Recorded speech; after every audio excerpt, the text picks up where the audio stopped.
So here you can see uses of used to. প্রতিটি মানুষেরই কিছু না কিছু অভ্যাস আছে, আর এই অভ্যাসগুলোর মধ্যে কোনো অভ্যাস অতীতে ছিল কিন্তু বর্তমানে নেই। আবার কোনো অভ্যাস অতীত থেকে শুরু করে বর্তমান সময় পর্যন্ত বোঝায়।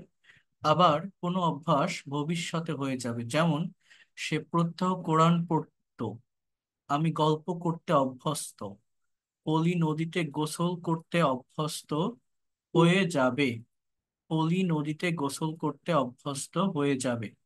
এই বাক্যগুলো আমরা আমাদের দৈনন্দিন জীবনে ব্যবহার করে থাকি। তো এগুলো কিভাবে ইংরেজি করতে হয় সেটা আমাদের জানা প্রয়োজন, এবং আমরা ভালোভাবে এটাকে কাভার করব। এই যে বাক্যগুলো আপনারা দেখছেন, এই বাক্যগুলো কখনো পাস্ট টেন্স বা আদার্স কোনো টেন্স ওইভাবে মেনটেন করে করা যায় না। এই যে একটা ফ্রেজাল ভার্ব ইউজ টু, মূলত এটার ব্যবহার করেই করতে হয়, এবং আমাদের ডে টু ডে লাইফে স্পোকেনে বা রাইটিং এ এদের অনেক বেশি ব্যবহার হয়। তো প্রথমে স্ট্রাকচার হচ্ছে subject plus use to plus ভার্বের base form plus object. For example, Monira প্রত্যহ সকালে কোরআন পড়তো। Monira use to read the holy Quran every morning. Use to plus main ভার্বের বেস ফর্ম। ওকে, অর্থাৎ অতীতে কারো কোনো কাজ করা একটা অভ্যাস, একটা হ্যাবিট ছিল। ছাত্র জীবনে আমি একটানা 8 ঘন্টা পড়তাম। I used to study 8 hours at a stretch during my student life. I used to study 8 hours at a stretch during my student life. সে প্রতি সোমবার আমাকে লিখতো। She used to write me every Monday. তারা প্রতি বছর সমুদ্র সৈকতে যেত। They used to go to the sea beach every year. তারা প্রতি বছর সমুদ্র সৈকতে যেত। They used to go to the sea beach every year. আলিম সকালে ঘুমাতো। আলিম used to sleep in the morning. যখন আপনি এই সেন্টেন্স গুলো নেগেটিভ করবেন, এগুলো যেহেতু আমি বলছি on kinds of modal auxiliary verb, so when you will make negative or interrogative or negative interrogative sentences, you have to focus on place that is, you can make it in two way. সেটা হচ্ছে past indefinite টেন্সের sentence গুলোকে যেভাবে negative করতে হয়, এই বাক্যগুলোকে সেইভাবে আপনি নেগেটিভ করতে পারবেন। আরেকটা ওয়ে হচ্ছে মডাল ভার্বকে নেগেটিভ করার নিয়ম আপনারা জানেন, যে মডালের সাথে নট বসানো। অর্থাৎ I can speak English, I can not speak English, that is simple. So you have to remember here, if you make this negative sentences according to past indefinite tense, it will be very appropriate. So আমি ধূমপান করতাম না, you can say I used not to smoke, but you can also say that I didn't used to smoke. Okay, so didn't use এর ব্যবহারটা বেশি better, অর্থাৎ did এর ব্যবহার করলে used to আর হবে না, use ভার্বটা প্রেজেন্ট ফর্মে থাকবে। মনি গান শুনতো না। Moni use not to listen to music, আর Moni didn't use to listen to music. Roni কখনো টিভি দেখতো না। Roni never use to watch TV, আর Roni did never use to watch TV. যখন আপনি ইন্টারোগেটিভ করবেন, ডিডটাকে সাবজেক্টের আগে নিয়ে চলে আসবেন। যেমন, তুমি কি নদীতে সাঁতার কাটতে? Did you use to swim in the river? Nilu কি সকালে ঘুমাতো? Did Nilu use to sleep at morning? তোমার আব্বা কি নিয়মিত খবরের কাগজ পড়তেন? Did your father use to read newspaper regularly? Did your father use to read newspaper regularly? তোমার আব্বা কি নিয়মিত খবরের কাগজ পড়তেন? এতক্ষণ আমরা অতীতকালের অভ্যাস সম্পর্কে ইংরেজিতে বাক্য করা শিখলাম। এবার আমরা অতীতের কোনো অভ্যাস শুরু হয়ে বর্তমানেও চালু থাকবে, এইটা বোঝানোর জন্য এই স্ট্রাকচারটা ব্যবহার করতে পারি। Subject plus am is are plus use to plus ভার্বের সঙ্গে আইএনজি, অর্থাৎ আমাদের প্রেজেন্ট কন্টিনিউয়াস টেন্সের একটা স্ট্রাকচার আছে না, just am is are plus ভার্বের সঙ্গে আইএনজি। বাংলা ডেফিনেশনটা কেমন? কোন একটা কাজ বর্তমান সময়ে হচ্ছে বা চলছে বোঝালে সেটাকে আমরা প্রেজেন্ট কন্টিনিউয়াস টেন্স বলি। তো জাস্ট ওইটাই, ভিতরে শুধু ইউজ টু নামে একটা ফ্রেজাল ওয়ার্ড হবে, এবং যার সেন্সটা চেঞ্জ হয়ে যাবে, এবং সেন্সটা হবে যে অতীত থেকে শুরু করে বর্তমান সময় পর্যন্ত বা এখনো পর্যন্ত কেউ কোনো কাজ করতেছে বা কেউ কোনো কাজ করতে অভ্যস্ত আছে, সে প্রতিদিন কোরআন পড়তে অভ্যস্ত। He is use to reading holy Quran everyday. Zakir সাহেব প্রতিদিন সকালে হাঁটতে অভ্যস্ত। Zakir is use to walking every morning. আমরা পুকুরে সাঁতার কাটতে অভ্যস্ত। We are use to swimming in the pond. আমি প্রতি রাতে গান শুনতে অভ্যস্ত। I am use to listening to song every night. I am use to listening to song every night.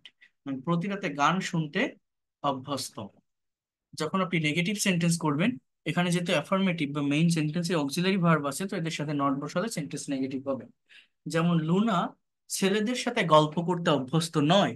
Luna isn't used to gossiping with boys, is not used to plus ভার্বের সঙ্গে ING. তারা নদীতে সাঁতার কাটতে অভ্যস্ত নয়, they aren't used to swimming in the river। Zakir সাহেব ভাত খেতে অভ্যস্ত নয়, mister Zakir isn't used to eating rice। Mister Zakir is not, I mean isn't used to eating rice। Zakir ভাত খেতে অভ্যস্ত নয়।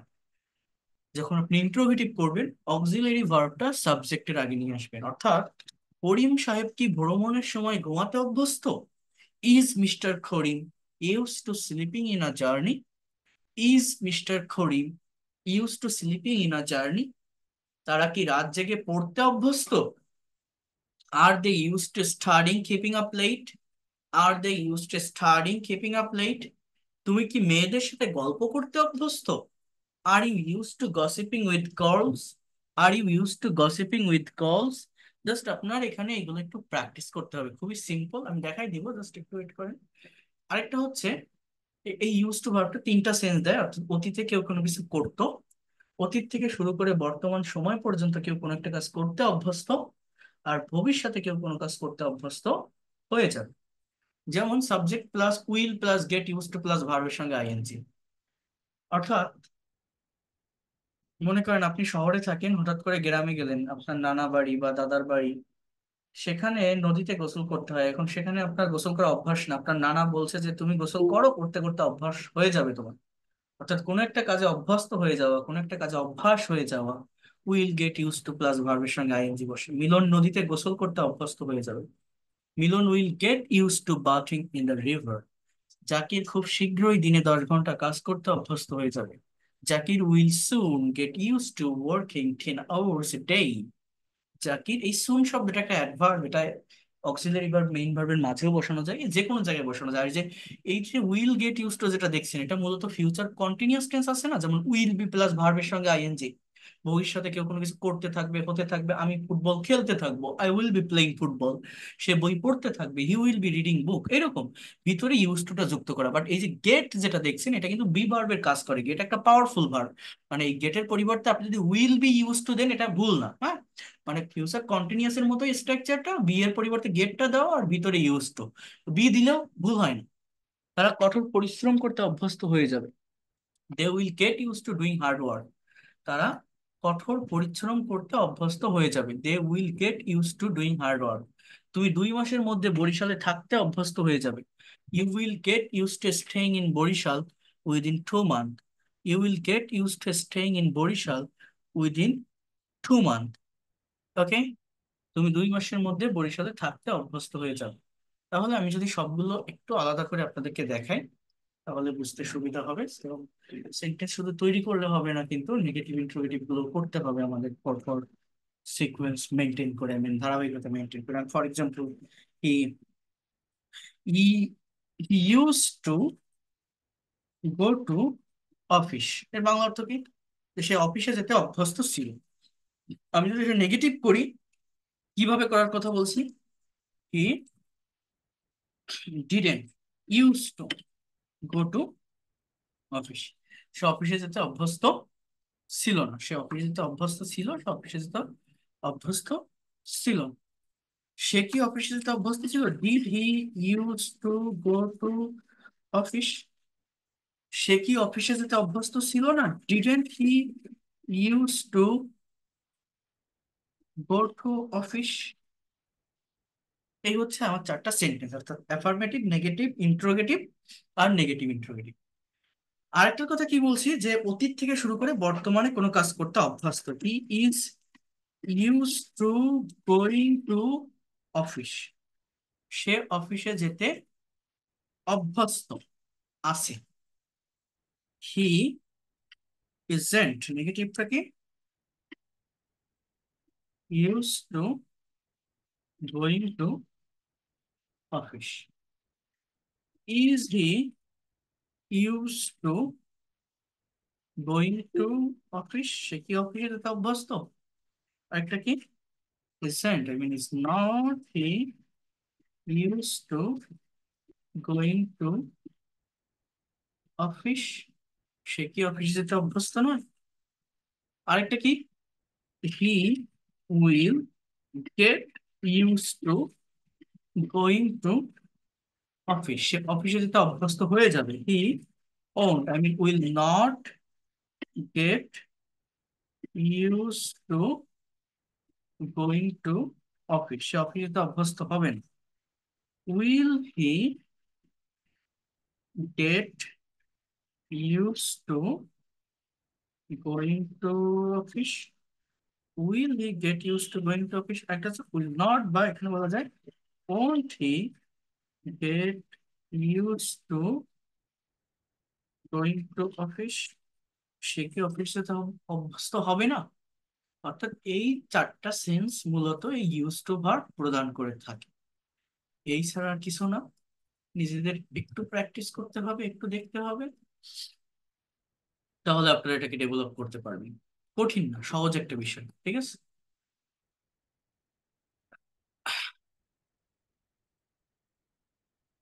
কোনো কোশ্চেন থাকলে বলতে পারেন এই জায়গাটা নিয়ে। এরপর আমি উড ভার্বটা দেখাবো। কারো কোনো কোশ্চেন আছে? আর একটা কথা বললাম। এই জায়গাটা নিয়ে কোনো কোশ্চেন আছে? আমি সেটার কথা বলছি, এই জায়গাটা নিয়ে যা পড়া আছে সেটার উপর স্যার, বলছি। আমার একটা কোশ্চেন আছে। বলেন। স্যার, যতদূর শিখলাম স্যার হচ্ছে ইউজ টু, এটা হচ্ছে মানে অক্সিলারি ভার্ব বা মডাল অক্সিলারি ভার্ব। তো যেহেতু এখানে ইউজ টু ইউজ হচ্ছে, তাহলে আবার ইজ কেন ইউজ হচ্ছে, এটার ব্যাখ্যাটা একটু বলবেন স্যার। তো auxiliary verb. Use to auxiliary verb, ঠিক আছে, আমি এটা তো আরেকটা সেন্স বলছি যে অতীত থেকে শুরু করে এখনো পর্যন্ত কোনো কাজ করতে অভ্যস্ত। আমার যদি বি ভার্ব আসে, তাহলে আমার ইউজ টু এর পরে ভার্বের সঙ্গে আইএনজি হবে, এটা তো আসতেই পারে মডাল ভার্বে। আমি গতকাল কি দেখাইছিলাম? Should have, could have, should have been, এগুলোর কথা বলছিলাম না, গত ক্লাসটাতে ছিলেন? তাহলে যদি সেখানে বিন আসে বা হ্যাভ আসে শুডের সাথে, শুড তো মডাল ভার্ব, হ্যাভও তো অক্সিলারি ভার্ব, তো কেন আসলো? এটা তো টেন্সের ফর্ম অনুযায়ী এগুলো আসে, বুঝতে পারছেন? মডাল ভার্বের সঙ্গে যেমন ওইগুলো আসতেছে না, should be going, should be doing, should have done, should have doing, এগুলো কি? এগুলো পারফেক্ট টেন্সের সেন্স না? যেমন will have plus V three, had plus V three, have plus V three, এই ধরনের স্ট্রাকচারই মডাল ভার্বের ভিতরেও মানে টেন্সের সেন্স মেনটেন করে বসে। এছাড়া আর কিছু না। Thank you sir. এই হচ্ছে বিষয়। স্যার, এখানে did use to office, use to হবে না, এখানে ইউজ কেন হয়েছে বলুন? ডিড এর কারণে, ডিড পাস্ট ফর্মের ভার্ব, ইউজড এটাও পাস্ট ফর্মের ভার্ব, তো ডিড বসলে ইউজড আর থাকবে না, ওটা প্রেজেন্ট ফর্মে চলে যাবে। ও আচ্ছা, ঠিক আছে। আচ্ছা, আমরা একটু উড ভার্বটা দেখি।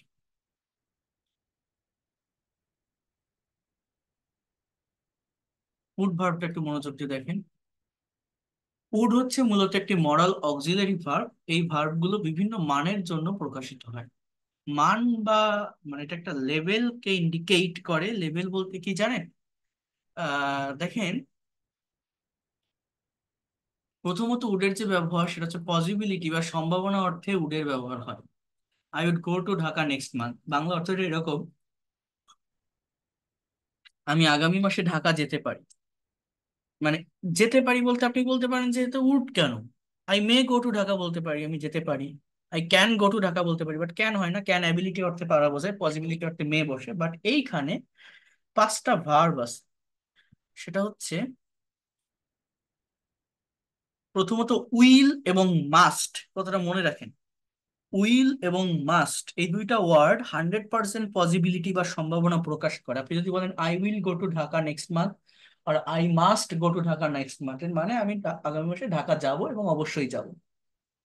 এরপরে উড 90% পসিবিলিটি বোঝায়, আমার যাওয়ার সম্ভাবনাটাই বেশি, বাট নাও যেতে পারে। I would go to Dhaka next month. May 50% possibility বোঝায়, may. I may go to Dhaka tomorrow, ওই নেক্সট মান্থ আমি ঢাকায় যেতেও পারি নাও পারি, 50-50 chance. I might go to Dhaka tomorrow, আমি ঢাকায় যেতেও পারি, এখানে 30% পসিবিলিটি বোঝায়, না যাওয়ার সম্ভাবনাই বেশি। আজ বৃষ্টি হবে, it must rain today, it will rain today. আকাশে অনেক মেঘ, প্রায় মনে হচ্ছে বৃষ্টি হবে হবে হবে হবে, না হওয়ার সম্ভাবনাটা খুবই কম, হবেই মনে হচ্ছে। It would rain today, you can say. বৃষ্টি হওয়ার সম্ভাবনা 50%, ইট মে রেইন টুডে। বৃষ্টি হওয়ার সম্ভাবনা 30%, না হওয়ার সম্ভাবনাই বেশি, অল্প মেঘ আকাশে, ইট মাইট রেইন টুডে। এই হচ্ছে পসিবিলিটি অর্থে must, will, would, may, might এই ভার্বগুলোর ব্যবহার। এই লেভেলটা এরা মেনটেন করে।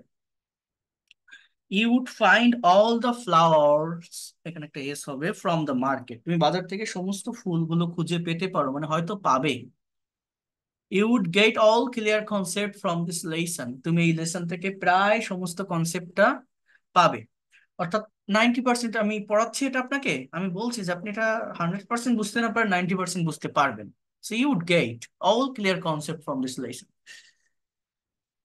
এছাড়া উডের ব্যবহার রিকোয়েস্ট, পারমিশন, সাজেশনের জন্য ব্যবহৃত হয়, এবং এখানে পলাইটনেস প্রকাশ পায় আপনা আপনি করে বোঝানোর জন্য। যেমন would you please lend me some money, দয়া করে আমাকে কিছু টাকা ধার দিবেন। Would you please close the window, দরজাটি বন্ধ করবেন। Would you please go with me, আমার সঙ্গে যাবেন। Would you please reduce the volume, দয়া করে ভলিউমটা কমাবেন। অপিনিয়ন বা মতামত চাওয়ার জন্য, would you join with me this party, আমার সাথে পার্টিতে জয়েন করবেন। Would you take some snacks or coffee, like or অন ভদ্রতার সাথে চাওয়া বোঝাতে ব্যবহৃত হয়। I would like to discuss the matter, আমি এই বিষয়টা আলোচনা করতে চাই। Would you like to say something, তুমি কি কিছু বলতে চাও। Would you like to talk with me, তুমি কি আমার সাথে, সরি আপনি কি আমার সাথে কথা বলতে চান। Would you like to read with me, আপনি কি আমার সাথে পড়তে চান। তো এখানে হচ্ছে চাওয়া অর্থে উডের ব্যবহারটা হয়। উডের আরেকটা ব্যবহার হচ্ছে কাউকে প্রাধান্য দেওয়া, গিভিং ভ্যালু। এখানে দুটো অর্থে হচ্ছে, একটা হচ্ছে ক্লজের ব্যবহার, একটা জায়গায় ফ্রেজের ব্যবহার। অর্থাৎ would you mind if I call you tonight, একটা শর্তমূলক বাক্য। বাংলা অর্থ এরকম, তুমি কি কিছু মনে করবে যদি আমি আজ রাতে তোমাকে কল করি। Would you mind if I do not come with you, তুমি কি কিছু মনে করবে যদি আমি আজ তোমার সাথে না আসি। Would you mind if I read with you, তুমি কি কিছু মনে করবে যদি আমি তোমার সাথে বই পড়ি। আরেকটা হচ্ছে এই এই মানে ক্লজের, মানে সেন্টেন্স ইউজ করতে পারেন, আরেকটা হচ্ছে ফ্রেজের ব্যবহার করতে পারেন। উড ইউ মাইন্ডের পর ভার্বের প্রোগ্রেসিভ মুড, প্রেজেন্ট পার্টিসিপলটা ইউজ করে এই কথাগুলো বলা যায়। যেমন would you mind playing cricket with us, আমাদের সাথে ক্রিকেট খেললে কি কিছু মনে করবেন। Would you mind sitting with them, তাদের সাথে বসলে কি কিছু মনে করবেন। Would you mind dining with them, তাদের সাথে খেলে কি কিছু মনে করবেন, মানে আমি যদি তাদের সাথে খাই তাহলে কি আপনার কোনো সমস্যা হবে। Would you mind reading with me, আমার সাথে পড়লে কি কিছু মনে করবেন, যদি আপনি আমার সাথে পড়েন তাহলে কিছু মনে করবেন, কোনো প্রবলেম হবে। উডের আরেকটা ব্যবহার হচ্ছে পাস্ট অফ উইল, উইলের পাস্ট ফর্ম হিসেবে ব্যবহৃত হয়, বিশেষ করে এটা ন্যারেশনের ক্ষেত্রে ডিরেক্ট থেকে ইনডাইরেক্টে পরিবর্তনের জন্য ব্যবহৃত হয়। He said that he would be going for the party, সে বলেছিল সে পার্টিতে যেতে থাকবে।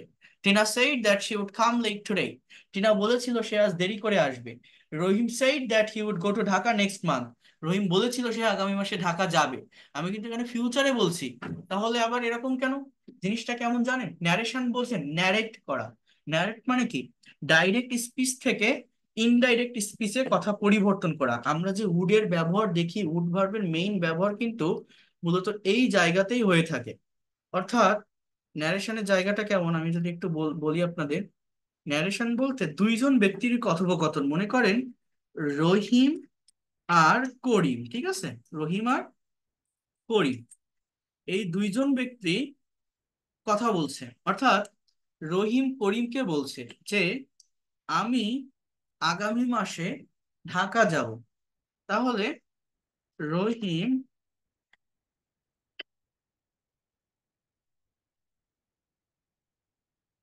said to করিম, মানে রহিম করিমকে কি বলছে এটা আমি পরে লিখবো। রহিম করিমকে বলছে যে I will go to Dhaka next month. এই যে বাক্যটা আমি লিখলাম, I will go to Dhaka next month, এই রহিম আর করিম দুইজনের কথোপকথন মনে করেন জসিম নামের একটা ব্যক্তি শামীমের সাথে বলছে, শামীমের সাথে। টোটাল মানুষ আসলো চারজন, হ্যাঁ। রহিম করিমকে বলছে যে আমি আগামী মাসে ঢাকা যাব। এই কথাটা, এই দুইজনের কথা জসিম শুনে ফেলছে। শুনে শামীমকে বলছে, এরা মনে করেন চার বন্ধু। জসিম শুনে শামীমকে বলছে যে রহিম আর করিম দুইজনে কথা বলা বলি করছিল, তো রহিম করিমকে বলেছিল।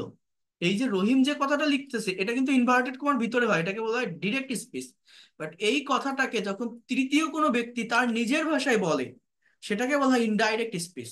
এই জসিম যদি এই কথাটা শামীমকে বলে যে বলেছিল রহিম করিমকে বলেছিল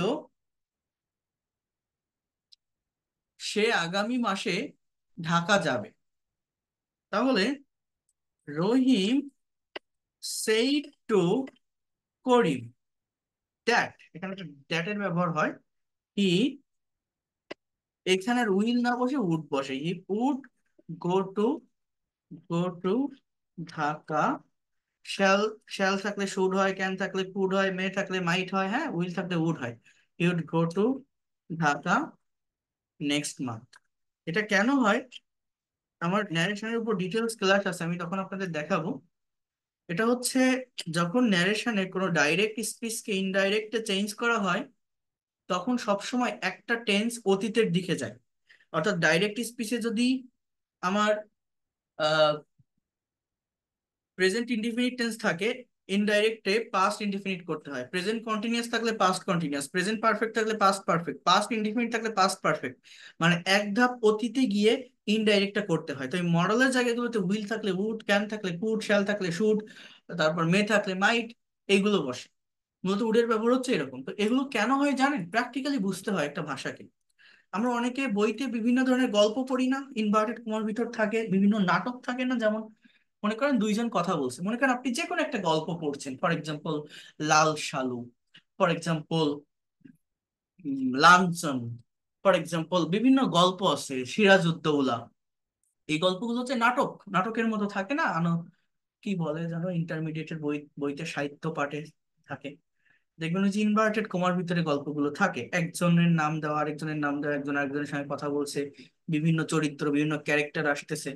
এখন মনে করেন আপনি ওইরকম বড় একটা নাটক পড়লেন, পড়ার পর ওই নাটকটাকে আপনি সামারাইজ করছেন। একটা গল্প একটা বই থেকে পড়লেন এবং গল্পটা ফার্স্ট পার্সন ন্যারেটিভে লেখা, একজন আরেকজনের সঙ্গে কথা বলছেন, চরিত্র নামও দেওয়া আছে। এবং সেই গল্পটা আপনি পড়ার পর আপনার যতটুকু মনে আছে আপনি সেই সামারিটা তৃতীয় কোনো ব্যক্তিকে যখন বলছেন, আরেকজনকে বলছেন যে আমি ওই বই পড়েছিলাম, বইতে এরকম একটা গল্প ছিল, বইতে এরকম দুইটা চরিত্র ছিল, এদের ভিতরে এই কাহিনী এই সিন এই বিষয়গুলো ঘটেছিল। ঘটেছিল বলছি কেন, বলছি কারণ গল্পটা আমার আগে পড়া।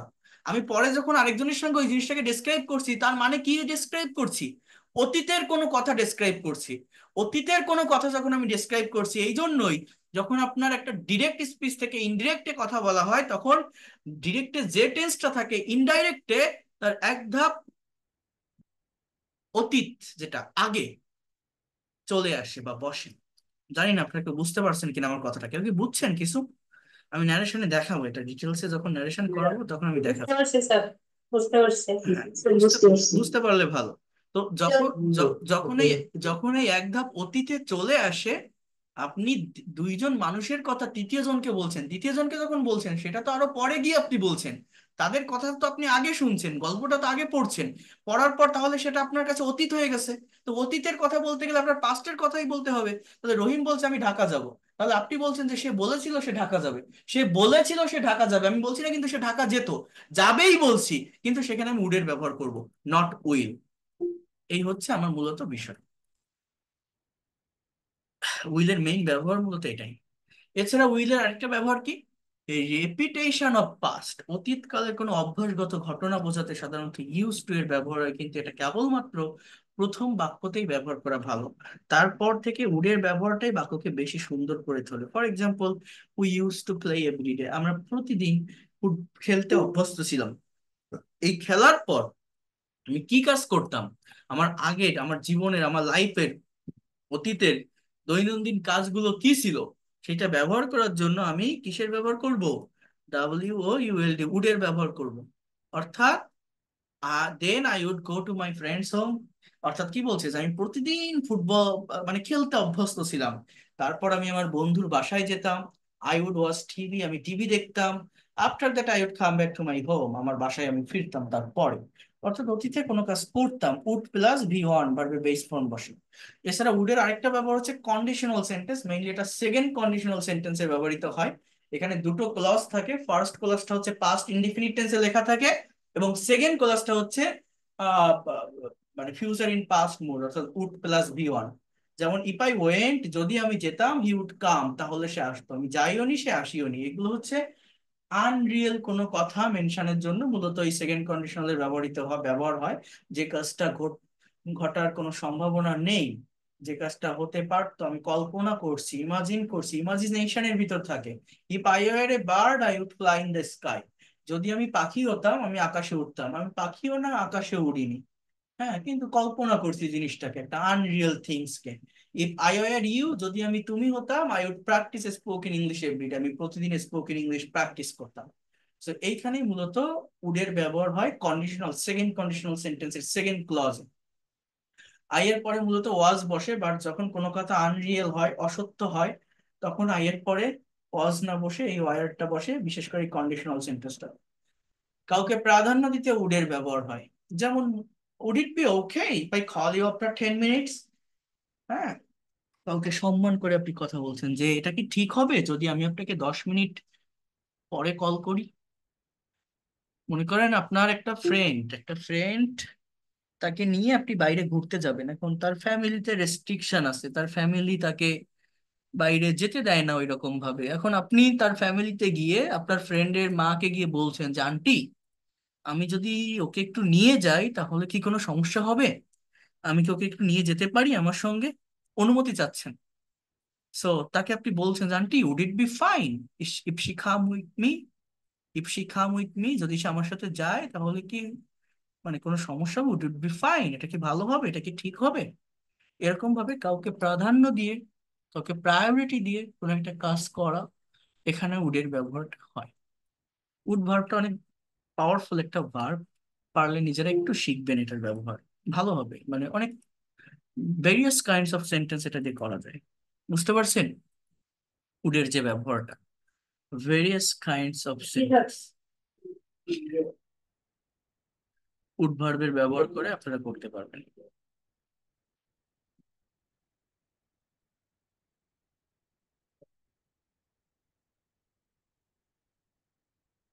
আমি একটু এবার সেমি মডাল ভার্বের ভিতর যাব। সেমি মডাল ভার্ব বলতে এমন কিছু ভার্বকে বোঝায় যে ভার্বগুলো দেখতে, মানে ভার্বের চেহারাটা প্রাইমারি অক্সিলারির মতো, বাট এরা একটা বাক্য বা একটা সেন্টেন্সে কাজ করে মডাল অক্সিলারির মতো। সেটা কেমন? অ্যাম, ইজ আর ওয়াজ আর এদের সঙ্গে একটা করে টু যুক্ত হয়, মানে এগুলো আর কি মূলত ফ্রেজাল ভার্ব, বাট এদের পরে মেইন ভার্বটার বেস ফর্ম হয়। তো এদের সেন্সটা একটু বুঝতে হবে। যেমন, use of am to, is to, are to, এই ভার্বগুলো কিভাবে ইংলিশে ব্যবহৃত হয়?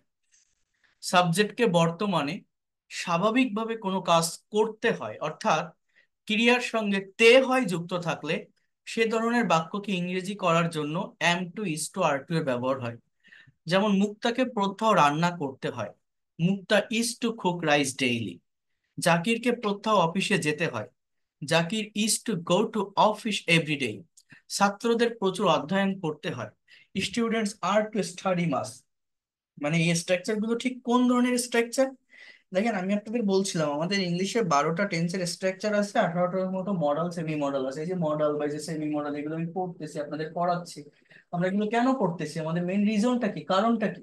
শুধুমাত্র টেন্স শিখে, শুধুমাত্র টেন্সের স্ট্রাকচার দিয়ে আমরা আমাদের মনের সম্পূর্ণ ভাব বা হোল সেন্সটাকে প্রকাশ করতে পারি না। এই জন্যই কিন্তু আমাদের এই মডাল বা সেমি মডাল অক্সিলারি ভার্বের ব্যবহার জানতে হয়।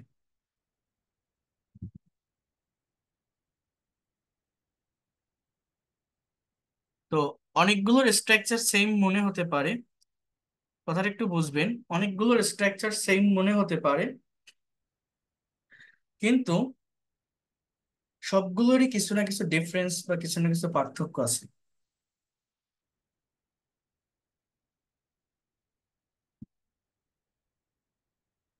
সবগুলোরই কিছু না কিছু ডিফারেন্স বা পার্থক্য আছে। যেমন আমি যদি এই সেন্টেন্সটাকে এইভাবে কম্পেয়ার করি, আমি যদি এরকম একটা কথা বলি যে মুক্তা কুকস রাইস ডেইলি, অর্থাৎ মুক্তা প্রতিদিন রান্না করে, এটা কোন টেন্স? এটা প্রেজেন্ট ইনডিফিনিট টেন্স। অর্থাৎ কোন একটা কাজ কেউ অ্যাজ ইউজুয়াল করে, কোন একটা কাজ কেউ প্রতিদিন করে, সাবজেক্ট প্লাস ভার্বের এই প্রেজেন্ট ফর্ম বা থার্ড পার্সন ফর্ম আমি এখানে লিখলাম। আর এটা হচ্ছে Mukta is to cook rice, Mukta subject, is টুটা অক্সিলারি ভার্ব, এই কুকটা মেইন ভার্ব। এটার মানে হচ্ছে মুক্তাকে রান্না করতে হয়। তো মুক্তাকে রান্না করতে হয় আর এই যে মুক্তা রান্না করে, পার্থক্যটা কি? পার্থক্যটা হচ্ছে এই কাজটা প্রেজেন্ট ইনডিফিনিট, যেটা একটা কাজ কেউ অ্যাজ ইউজুয়াল করে, প্রতিদিন হয়, রেগুলার হ্যাবিট, এইটাকে আমরা বোঝাচ্ছি। কিন্তু যখন আমি বলছি Mukta is to cook rice daily, তখন এটা হচ্ছে এমন কোনো কাজ, কোন একটা কাজ কারো করার ইচ্ছা না থাকলেও জোর করে করা লাগে, দায়িত্বের খাতিরে, কর্তব্যের খাতিরে, রেসপন্সিবিলিটি পালনের জন্য বাধ্য হয়ে করতে হয়, ইচ্ছা না থাকলেও করতে হয়। আপনার আপনার একটা মেয়েকে আপনি বিয়ে দিয়েছেন, এখন কেউ চায় না শ্বশুর বাড়িতে সে অনেক কষ্ট করে পরিশ্রম করে খাক। এখন আপনি দেখছেন কি আপনার মেয়েটাকে প্রতিদিন 3 বেলা ভাত রান্না করা লাগে, প্রচুর কাজ করতে হয় তার শ্বশুর বাড়ি। এই কথাটা আপনি আপনার কিছু নেইবার্স, কিছু প্রতিবেশীদের সামনে আপনি বলছেন, এবং সেটা বলছেন একটা অনিচ্ছা নিয়ে যে আমার মেয়েটাকে এখানে বিয়ে দিয়েছি, আমার মেয়েটাকে প্রচুর কাজ করতে হয়, প্রতিদিন ভাত রান্না করতে হয়। এই যে একটা আফসোস নিয়ে কথা বলা, এই যে কোনো একটা কাজ করার ইচ্ছা না থাকলেও তার করা লাগে, তার কষ্ট হয়ে যায়, এই সেন্সটাকে মেনটেন করার জন্য মূলত কিসের ব্যবহার হয়? এই am to is to are to ভার্বের ব্যবহারটা হয়। জাকিরকে অফিসে যেতে হয়, কেন যায়? সে বেতন পায় তাই যায়। কেউ কি খালি খালি অফিসে যেতে চায়? অফিসে না গেলে সে তো স্যালারি পাবে না, চাকরি করতে পারবে না, খাবে কি? তাহলে এই জন্য সে যায়। হ্যাঁ, তাহলে তার কষ্ট হয়ে যাচ্ছে, তারপরেও তার যেতে হচ্ছে, যাওয়া লাগতেছে। এই যে কথাগুলো, এটা মেনশন করার জন্য ছাত্রদের পড়তে হয়। কেন পড়তে হয়? কেউ কি খালি খালি পড়তে চায়? পরীক্ষায় ভালো রেজাল্ট করার জন্য সে পড়তেছে, কোন একটা রিজনের জন্য পড়তেছে। অর্থাৎ পড়তে কিন্তু কষ্ট হয় সবার, পড়ে কেউ এরকম আনন্দ পায় না। তাহলে তার কষ্ট হচ্ছে, তারপরেও তার পড়া লাগতেছে, তাকে পড়তে হচ্ছে কেন? But doing good result. So behind একটা রিজন থাকবে, বাহাইন্ড একটা কারণ থাকবে, যে কাজটার জন্য তাকে কষ্ট করতে হচ্ছে, ইচ্ছা না থাকলেও দায়িত্বের জন্য, কর্তব্যের জন্য, বা একটা বিষয়কে গেইন করার জন্য একটা কাজ করা লাগতেছে, অনিচ্ছা সত্ত্বেও করতে হয়। এটাকেই মেনশন করার জন্য এই am to is to are to এর ব্যবহার হয়। ঠিক আছে? যখন আপনি নেগেটিভ করবেন, এই অ্যামিজারের সাথে নট বসালে হবে, বা অ্যামিজারকে সাবজেক্ট আগে আনলে ইন্টারোগেটিভ হবে। যেমন তাদের প্রত্যহ স্কুলে যেতে হয় না, they are not to go to school everyday. পপিকে প্রত্যহ ভাত রান্না করতে হয় না, Popy is not to cook rice daily. আমার এখন ক্লাস নিতে হয় না, am not to take class now, am not to take class now. Am is are plus subject plus to main verb, অর্থাৎ ইভানকে কি প্রত্যহ করতে হয়? Is Ivan to read everyday? তাদের কি প্রত্যহ কাজ করতে হয়? Are they to work everyday? Are they to work everyday? হ্যাঁ, এইভাবে এই সেন্টেন্স গুলো একটু করবেন। আর এই am to is to are to এর জায়গায় যদি আপনি ওয়াজ টু এবং ওয়ার টু ইউজ করেন, তাহলে অতীতে কারো কোনো কাজ করতে হতো বা করা লাগতো, এরকম বোঝায়। দেখেন, অনেকে এখানে ভুল করে ফেলে, হ্যাড টু এর ব্যবহার করে। হ্যাড টু মানে কাউকে কোনো কাজ করতে হয়েছিল, হ্যাভ টু বা হ্যাজ টু মানে কাউকে কোনো কাজ করতে হবে। আর এই ওয়াজ টু বা ওয়ার টু মানে করতে হতো। কি অনেকটা মানে ডিফারেন্ট আছে, যেগুলো আমরা অনেক সময় কম্পেয়ার করতে পারি না। আমি এগুলো আরো ভালোভাবে দেখাবো নেক্সট ক্লাসগুলো থেকে। বাট যতটুকু দেখাচ্ছে এটা ভালোভাবে দেখেন। আমাকে রান্না করতে হতো, I was two cook rice, মানে কি? মনে করেন আপনি আগে অনেক গরিব ছিলেন, হ্যাঁ, হঠাৎ মানে প্রতিদিন মানুষের বাড়িতে কাজ করতেন, মানুষের বাড়িতে ঘর পরিষ্কার করতে হতো, কাপড় কাচতে হতো। এখন হঠাৎ একটা লটারি জিতে অনেক টাকা পেয়েছেন, বড়লোক হয়ে গেছেন। তো অতীতের সেই দিনগুলোকে আপনি রিমেম্বার, স্মরণ করছেন যে আগে আমি মানুষের বাড়িতে আমার কাজ করা লাগতো, কাজ করতে হতো, কাপড় কাচতে হতো, ঘর পরিষ্কার করতে হতো। মানে এখন আপনি বড়লোক, বাট আগের দিনগুলোকে আপনি মেমোরাইজ করছেন। রহিম সাহেবকে অফিসে যেতে হতো, একটা লোক রিটায়ার্ড, সে এখন ঘরে বসে আছে, সে তার আগের দিনগুলোকে স্মরণ করছে যে আগে আমি কত কষ্ট করেছি, প্রতিদিন সকাল 9টা থেকে 5টা অফিসে যাওয়া লাগতো, যেতে হতো। এই যে সেন্সগুলো, এই সেন্স কিন্তু কোনো পাস্ট টেন্স, কোনো প্রেজেন্ট টেন্স, কোনো পারফেক্ট টেন্স, অন্য কোনো স্ট্রাকচার দিয়ে আপনি মেনটেন করতে পারবেন না, ইংলিশে কনভার্ট করতে পারবেন না। এই ওয়াজ টু এবং ওয়্যার টু এর ব্যবহার জানা লাগবে আপনাকে, যদি প্রপার ওয়েতে, প্রফেশনাল ওয়েতে আপনি ইংরেজি শিখতে চান। ঠিক আছে? অন্য কোনোভাবে এগুলো বলা যায় না, এগুলো এটাই এর অ্যাপ্রোপ্রিয়েট স্ট্রাকচার। তো Rupa was to go to school everyday, রূপাকে স্কুলে যেতে হতো। Rahim was to go to office everyday. You were to read books, তোমাকে বই পড়তে হতো। They were to practice everyday in the field. এখানে আরেকটা স্ট্রাকচার আছে, সেটা হচ্ছে এই অ্যামিজ আর অজয়ার টু এর ভিতরে সাপোজ নামের একটা শব্দ আসে, suppose two. Amidst R suppose to মানে কারো কোনো কাজ করার কথা, আর অজয়ের সাপোজ টু মানে কারো কোনো কাজ করার কথা ছিল। যেমন আই এম সাপোজ টু মানে একসঙ্গে আই এম সাপোজ টু একটা ফ্রেজাল ওয়ার্ড, দেন গোটা main verb. I am suppose to go to the office, আমার অফিসে যাওয়ার কথা। You are suppose to go to the airport, তোমার এয়ারপোর্টে যাওয়ার কথা। He is suppose to drive a car, তার একটা গাড়ি চালানোর কথা। এই সাপোজ টু এর পরে মেইন ভার্বের কিন্তু বেস ফর্মটা বসবে। They are suppose to eat at Rahim's home, তাদের আজ রহিমের বাড়িতে খাওয়ার কথা। I am suppose to give a presentation today, আমার আজ একটা প্রেজেন্টেশন দেওয়ার কথা। You are suppose to sing a song today, তোমার একটা গান গাওয়ার কথা। He is suppose to play cricket, তার ক্রিকেট খেলার কথা। তাহলে কারো কোনো কাজ করার কথা, অ্যাম ইজ আর অজয়ের সাপোজ টু প্লাস V1। আর আরেকটা কথা, শুধু সেন্টেন্স তৈরি করলে হবে না, আমাদের নেগেটিভ ইন্ট্রোগেটিভ, নেগেটিভ ইন্ট্রোগেটিভ এগুলো করতে হবে। যেমন he is suppose to go to airport, তার এয়ারপোর্টে যাওয়ার কথা। He is not suppose to go to airport, তার এয়ারপোর্টে যাওয়ার কথা না। Is he suppose to go to airport, তার কি এয়ারপোর্টে যাওয়ার কথা। Isn't he suppose to go to airport, তার কি এয়ারপোর্টে যাওয়ার কথা না। When is he suppose to go to airport, তার কখন বিমানবন্দরে যাওয়ার কথা। Why isn't he suppose to go to airport, তার কেন বিমানবন্দরে যাওয়ার কথা না। তো এগুলো আপনাকে মেনটেন করতে হবে। এরপর কি আছে, ওয়াজ ওয়ার সাপোজ টু, অর্থাৎ am is are suppose to মানে কারো কোনো কাজ করার কথা। ওয়াজ ওয়ার সাপোজ টু মানে করার কথা ছিল। I was suppose to go to airport, আমার বিমানবন্দরে যাওয়ার কথা ছিল। I was suppose to catch fish, আমার মাছ ধরার কথা ছিল। I was suppose to drive a car, আমার একটা গাড়ি চালানোর কথা ছিল। তো এই হচ্ছে am is R was R supposed to। এখানে আরো অনেকগুলো ভার্ব আছে, would rather, had better, would like to, have to, has to, had to, যেটাতে নেগেটিভ ইন্টারোগেটিভ করারও প্রয়োজন আছে একটু ডিটেলসে, তো ওটা আমি নেক্সট ক্লাসে দেখাবো। আপনারা এই ভার্ব গুলোই আগে একটু প্র্যাকটিস করেন, একটু জানার চেষ্টা করেন, একটু শেখার চেষ্টা করেন। একটা ভার্বকে কতগুলো ওয়েতে ভাঙতে পারি আমরা, এই জিনিসগুলো একটু প্র্যাকটিস করতে হয়। যেমন এইখানে যে বাক্যগুলো আছে, এই বাক্যগুলো আপনি বাংলা করতে পারেন কিনা, অ্যাকচুয়াল বাংলাটা, মানে শুধু মেইন সেন্টেন্সটা না। যখন আমি ভাঙতেছি, যেমন she is to cook rice, তাকে ভাত রান্না করতে হয়। She is not to cook rice, তাকে ভাত রান্না করতে হয় না। এটা একটা স্ক্রিনশট দিয়ে নিন তো আপনারা প্রত্যেকে, যদি পারেন একটু ট্রান্সলেট করার চেষ্টা করে দেখবেন যে পারেন কিনা এটা ট্রান্সলেট করতে। জাস্ট একটা স্ক্রিনশট নিন এটা। He is to cook rice, তাকে ভাত রান্না করতে হয়। She is not to cook rice, তাকে ভাত রান্না করতে হয় না। Is she to cook rice, তাকে কি ভাত রান্না করতে হয়। Isn't she to cook rice, এই যে অ্যাকচুয়াল মিনিংটা আমরা পারি কিনা এটা, তাকে কি ভাত রান্না করতে হয় না। Why isn't she to cook rice, তাকে কেন ভাত রান্না করতে হয় না। Where is she to cook rice, তাকে কোথায় ভাত রান্না করতে হয়। When is she to cook rice, তাকে কখন ভাত রান্না করতে হয়। You are to read a book, তোমাকে একটা বই পড়তে হয়। You are not to read a book, তোমাকে বই পড়তে হয় না। Are you to read a book, তোমাকে কি বই পড়তে হয়। Aren't you to read a book, তোমাকে কি বই পড়তে হয় না। Why are you to read a book, তোমাকে কেন বই পড়তে হয়। Why aren't you to read a book, তোমাকে কেন বই পড়তে হয় না। How are you to read a book, তোমাকে কিভাবে বই পড়তে হয়। When aren't you to read a book, তোমাকে কখন বই পড়তে হয় না। তো এগুলো আপনারা নিজেরা একটু দেখবেন, নিজেরা একটু প্র্যাকটিস করবেন, ভালোভাবে করার চেষ্টা করবেন। আশা করি অনেক দ্রুত সময়ের ভিতরে ইংলিশটা ডেভেলপ করতে পারবেন। আমি একটু বলি আপনাদের, এই যে সেমি মডেল ভার্বের ভিতরে চলে আসলাম, আরেকটা ক্লাস নিব জাস্ট সেমি মডেল ভার্বের উপর। নেওয়ার পর আমি আপনাদের প্যাসিভ ভয়েস করাবো। প্যাসিভ ভয়েসটা কমপ্লিট হয়ে গেলে, প্যাসিভ ভয়েসের উপর 2-3টা ক্লাস নিব।